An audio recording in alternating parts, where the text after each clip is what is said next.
ইনকিলাব মঞ্চের মুখপাত্র এবং আধিপত্যবাদ বিরোধী আন্দোলনের শহীদ হয়েছেন শরীফ ওসমান বিন হাদি গত শুক্রবার। আজকে তার জানাজা হইল।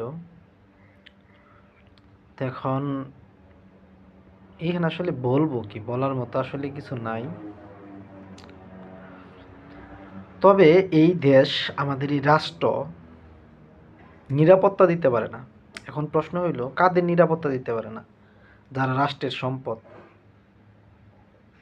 আমি যদি কালকে মারা যাই, দেশের কোনো ক্ষতি হবে না, রাষ্ট্রের কোনো ক্ষতি হবে না, এই জনগণের কোনো ক্ষতি হবে না। কিন্তু একজন হাদি যদি মারা যায়, রাষ্ট্রের বিশাল ক্ষতি হবে।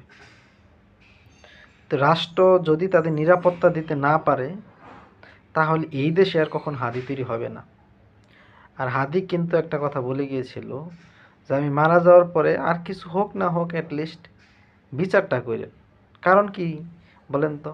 কারণ এই হাদির যখন বিচার হবে, তখন আমি হাদি হইতে চাইব।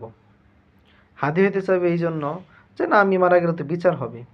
কিন্তু যদি হাদির বিচারও না হয়, তাহলে এই রাষ্ট্রে, এই লিখে রাখেন আজকে, এরপরে কখনো হাদি তৈরি হবে না এই রাষ্ট্রে।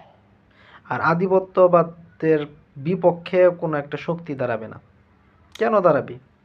কারণ সবাই দিন শেষে তার পরিবারের চিন্তা করে, কিন্তু হাদির মতো পাগল তার সবাই না, সুস্থ সম্পূর্ণ মানুষ।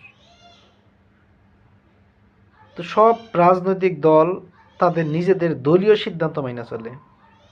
হাদির দলের কি কোনো সিদ্ধান্ত ছিল না?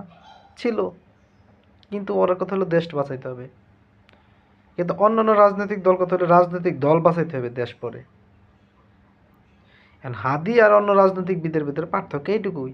এনসিপি একটা বক্তব্য দেখ, সে চিন্তা করব যে মানে অন্য কোনো রাজনৈতিক দল, অন্য কোনো ব্যক্তিবর্গ অসন্তুষ্ট কিনা, অসন্তুষ্টর কথা চিন্তা করে বক্তব্য দিবে। বিএনপি তো একই কাজ করবে। কিন্তু হাদি কি ওই চিন্তা করবে বা ওই চিন্তা করেছে কখনো? সে ওর হাদির চিন্তা হচ্ছে দেশকে বাঁচাইতে হবে, এই দেশের মানুষকে বাঁচাইতে হবে। তো ওই চিন্তা ছিল।